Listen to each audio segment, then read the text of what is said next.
মাইকের মধ্যে আমার নাম নিয়ে একেবারে ঘোষণা দিয়ে দিল যে তিনি হলেন ইহুদি খ্রিস্টানের টাকা খেয়েছেন, ইহুদি খ্রিস্টানের দালাল এবং এজেন্সির সদস্য। না হলে একই মামলায় আমরা কারাগারে গেলাম, তিনি এত আগে বের হলেন কিভাবে? তিনি বের হলেন 1 বছরে, আমাদের বের হতে লাগলো প্রায় 3 বছর। আগে আগে বের হলো কিভাবে? অথচ তারা গ্রেফতার করলো আগে, হাইলাইট করলো বেশি। তার মানে ইহুদিদের দালাল, খ্রিস্টানদের দালাল, এজেন্সির দালাল। আমার শুনে বড় মজাই লাগে। পরবর্তীতে সাক্ষাতে আমি তাকে ধরেছিলাম যে আপনি যে দালাল সাব্যস্ত করলেন, আর দালাল হওয়া মানে তো ইমান নিয়ে প্রশ্ন তোলা। কারণ ইসলামের বিপক্ষে কাফের মুশরিকদেরকে যে সাহায্য করে আর ইমান নষ্ট হয়ে যাবে, এটা তো কিতাবেই লেখা আছে। তো ইমান ভঙ্গের একটা কারণই হয় এটা। তা আপনি যে দালাল বললেন, আপনার কাছে কি দলিল আছে আমার দেখাতে হবে। কারণ আপনারও তো হট লিঙ্ক আছে, না হলে কোনো ভাইরাল নিউজ আছে, না হলে কোনো গোপন তথ্য আছে। না হলে কিভাবে একজন আরেকজনকে দালাল বলবে? পয়সা পেলে কিভাবে পয়সা আসলো? অ্যাকাউন্টে আসলো, না বিকাশে আসলো, না ক্যাশ আসলো? তাহলে আপনি জানলেন কিভাবে? তাহলে কি কি প্রমাণ আছে আমারে বলেন। এখন বলছে থাক ভাই, ও যেটা মানে বিগত হয়েছে, বিগত হয়ে গিয়েছে, এই পুরনোটাকে স্মরণ রাখার দরকার নেই। আসলে অমুক ভাই, নামও আমাকে বলেছে, অমুক ভাই আমাকে একটা ভুল তথ্য দিয়েছে, এটার কারণে আসলে হয়ে গেছে। থাক ভাই, এগুলো মনে রাখেন না, আমরাই তো। আমি বললাম ঠিক আছে, আমি নয়তো মনে রাখলাম না, হক ছেড়ে দিলাম। কিন্তু আপনাকে যে বাংলাদেশের লক্ষ কোটি মানুষ দলিল মানে, এবং আপনার এই আলোচনা যে অনলাইনে যুগের পর যুগ থাকবে, আপনি তো প্রকাশ্যে রুজুও করেন নাই, প্রকাশ্যে নিজের বক্তব্য প্রত্যাহারও করেন নাই। তাহলে এই মানুষগুলো তারা যে ফিতনায় পড়বে, অথবা ভুল ধারণা রাখবে, অথবা অপবাদ দিবে, কিয়ামতের দিনের দায় নেবেন নিজের কাঁধে। কিন্তু বলতে একটা বলে ফেলছে। অথচ আমি তাকে বললাম যে আপনি নিজের বিবেককে তো জিজ্ঞাসা করা দরকার ছিল যে কেন আমি আগে বের হলাম, কেন আপনি পরে। যদিও কারণ যেই অপরাধ প্রমাণিত হয় না, সেখানে একদিন খাটলে একদিনই তো এই জীবনের এই একদিনটাকে ফিরিয়ে দিবে, এটাই তো লস। তাহলে 1 বছর তো সেখানে বিশাল টাইম। কিন্তু আমি বললাম যে আপনি আপনার সাথে আমাকে কিভাবে মিলান। 1 নম্বরে আপনি আদালতে ম্যাজিস্ট্রেটের সামনে গিয়ে স্বীকারোক্তি দিয়েছেন, যেটাকে আইনের ভাষায় 164 বলে, 164 নম্বর ধারায় জবানবন্দি, স্বীকারোক্তিমূলক জবানবন্দি দিয়ে এসেছেন যে আপনি এই কাজে জড়িত আছেন। যদিও আপনি পরে দাবি করেছেন যে না, আমি এটা বুঝতাম না এবং আমাকে রিমান্ডের নির্যাতনের কারণে আমি এটা বলেছি, সেটা যাই হোক। কিন্তু আইন কাগজ দেখে আপনার ভেতরে কি আছে আর গোপনে কি হয়েছে, এটা আইন দেখবে না। না হলে এই দাবি সবাই করবে যে রিমান্ডে আমারে মেরে স্বীকারোক্তি নিয়েছে। কিন্তু বিচারক বিচার করার সময় আবেগে পাত্তা দিবে না, সে কাগজের লেখা দেখবে। তো ইচ্ছাই হোক অনিচ্ছাই হোক, মায়ের খেয়ে হোক আর যা খেয়ে হোক। আর রিমান্ডে আপনি যে সময় থেকেছেন, আমরা একই সময় থেকেছি। তো রিমান্ডে কি হয় না হয়, এটা আপনার উপর পরে হয়েছে, আমাদের উপর আগে হয়েছে। আর আগের মানুষের উপর রাগ একটু বেশি থাকে, যত সময় যায় রাগ একটু কমতে থাকে। তো রিমান্ডের 2 ধাপ পাড়ি দেওয়া আছে, আপনার 1 ধাপ, আমার 2 ধাপ পাড়ি দেওয়া আছে। আমার একটা স্বীকারোক্তিমূলক জবানবন্দি আছে কিনা দেখান।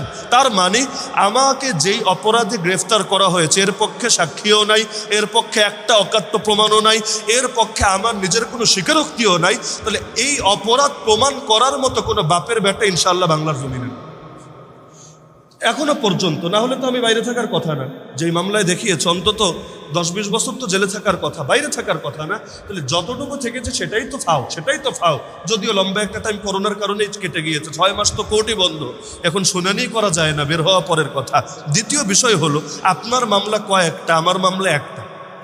তো 1 মামলার শাস্তি আর কয়েক মামলার শাস্তি সমান হবে না। আমার যেই মামলায় আপনি অভিযুক্ত, ওই মামলায় আমার আগে আপনার জামিন হয়েছে। পয়েন্ট বুঝেন?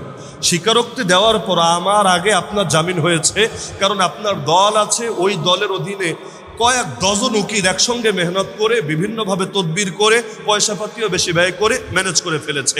আমার দলও নাই, না রাজনৈতিক দল না অরাজনৈতিক দল, আমি কোনো সংগঠনও করি না। আর যারা আমাদেরকে মহব্বত করে, এরা জীবনে আইন আদালত বোঝেও না, অধিকাংশই কোর্ট কাছারি বোঝেও না। তো দিলে আবেগ থাকলেও বাস্তবে ফিল্ডে গিয়ে কিছু করতে পারে না। তো যার কারণে দেখা গিয়েছে যে আমাদের একই মামলায়, কিন্তু আপনি জামিন হলো আগে, আমার জামিন হলো পরে। কিন্তু অন্য মামলার কারণে আপনারে আরও 2 বছর অতিরিক্ত থাকতে হলো, যেই মামলা আমার নাই। তাহলে তো আমি আপনার না উল্টো ব্লেম দিতে পারি যে আপনি স্বীকারোক্তি দেওয়ার পরে কিভাবে আমার আগে জামিন হলো। যদিও বের হতে পারেন নাই, সেটা অন্য মামলার কারণে, কিন্তু অন্য মামলা নিয়ে তো আলাপ না। আমি ব্লেম দিব যে আপনি ইহুদির দালাল, আপনি খ্রিস্টানের দালাল। তা না করে উল্টো দালালির দায় চাপিয়ে দিবেন আমাদের কাঁধে। তাহলে এই ফিতনার সমাধান কিভাবে হবে? তার মানে কি, মানে মাইক হাতে পেলে অনেক কিছু এমন হয়ে যায় যেটার কারণে ইসলাম বা ব্যক্তি প্রশ্নের শিকার হয়।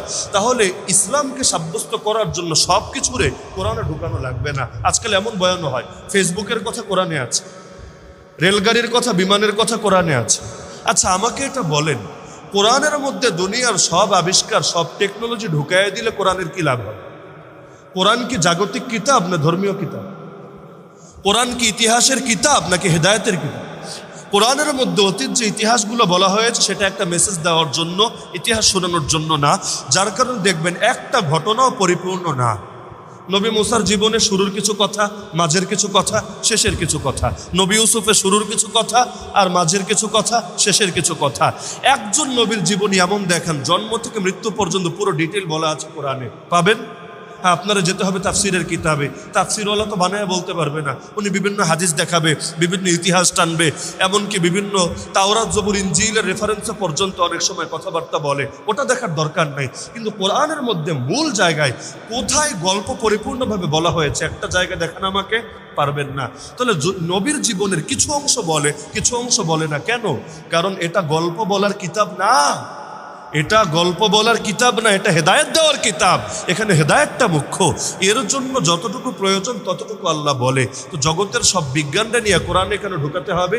এর একটা ক্ষতির দিক আছে, আমি ক্লিয়ার করে দিচ্ছি।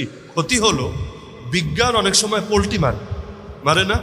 100 বছর আগে বিজ্ঞানীরা এক কথা বলতো, এখন পরবর্তী বিজ্ঞানীরা এসে যুক্তিতর্ক দিয়ে সাব্যস্ত করেছে আগের থিওরি ভুল ছিল, তারা নতুন থিওরি সাব্যস্ত করলো। আপনি তো আপনার হাইব্রিড মস্তিষ্ক দিয়ে আগের তারে কোরআনে ঢুকাইয়া ছেড়েছেন যে এটাই কোরআন, এটাই ইসলাম, এটাই আল্লাহর কথা। 100 বছর পর বিজ্ঞান দেখালো আগের কথাটা ভুল ছিল। এবার কোরআন নিয়ে লোকে আঙ্গুল তুলবে নাকি তুলবে না? আঙ্গুল তুলবে নাকি তুলবে না? তো দরকার কি জানেন? দরকার হলো কোরআনকে বিজ্ঞান দিয়ে ব্যাখ্যা করা না, বরং বিজ্ঞানকে কোরআন দিয়ে ব্যাখ্যা করা। বলবেন একই তো কথা। না রে ভাই, এক কথা না। কোনটাকে মূল মানবেন, কোনটাকে মানদণ্ড মানবেন, কোনটাকে ফিল্টার মানবেন, আগে এটা ঠিক করুন। যদি বলেন কোরআন আমার মানদণ্ড, তাহলে বিজ্ঞানকে কোরআনের ফিল্টারে ফেলে ফেলে মাপবেন। যেটা মিলবে না ডাস্টবিনে চলে যাবে, যেটা মিলবে সেটাকে আমরা গ্রহণ করে নেব। যেমন বান্দর তত্ত্ব, ডারউইনিজম কোরআনের সাথে মিলে নাকি মিলে না? কিন্তু এটাকে খাওয়ানো হয় তো বিজ্ঞানের নামেই, অন্য নামে না। তো এই বিজ্ঞানে ডারউইনিজম কোরআনের সাথে মিলে নাই। আল্লাহর কসম, এই ডারউইনিজমকে ডাস্টবিনে ছুঁড়ে ফেলতে আমাদের এক মুহূর্ত সময় লাগবে। আর যদি মানদণ্ড বানাতেন না, বিজ্ঞান মূল, কোরআনকে টেনে টেনে লাগাবো, তাহলে কি করবে জানেন? কোরআনের ওই আয়াতে ডারউইনিজমের কথা বলা হয়েছে। আল্লাহ 1500 বছর আগে বলেছে, তোমরা বিজ্ঞানীরা বুঝো নাই, তোমরা কোরআন থেকেই মূলত নিয়েছো। এখন নিয়ে লাগাবে ডারউইনিজমের সঙ্গে। 2 দিন পর আরেকদল বিজ্ঞানী এসে বলবে ডারউইনিজম ভুয়া। ব্যাস, তখন বলবে হায় হায়, কামটা কি করলাম। কোরআন নিয়ে তো এখন প্রশ্ন উঠেছে। আমি নাম বলবো না, আমি আপনাকে 2-3টা এমন তাফসিরের কিতাবের নামও বলতে পারবো, এগুলো বাংলায় অনুবাদ হয় নাই, নাম বললেও চিনবেন না, তাও বলবো না। যে 2-3টা কিতাব এমন আছে, পুরো কিতাবটা লেখা হয়েছে বিজ্ঞান দিয়ে দিয়ে ব্যাখ্যা করে, কিন্তু লেখকও মরে গেছে, বিজ্ঞানের 2-1টা থিওরিও চেঞ্জ হয়ে গেছে। এখন তারই তাফসির দিয়ে সংশয়বাদী আর নাস্তিকরা আমাদের ধরে, দেখো তোমার তাফসিরে কি লেখা আছে আর বাস্তবে কি ঘটছে। তখন আমাদের বলা লাগে কোরআন দলিল, ব্যক্তির ব্যাখ্যা দলিল না। কোরআনে ভুল হবে না, আমার আপনার ব্যাখ্যায় ভুল হতে পারে। আমি মানুষ, আপনি মানুষ, আমরা ভুলের ঊর্ধ্বে না, কিন্তু রব অবশ্যই ভুলের ঊর্ধ্বে। তো এত পেরেশানির দরকারটা কি? বিজ্ঞানরে এত দাম দেওয়ার কি আছে? বিজ্ঞান রে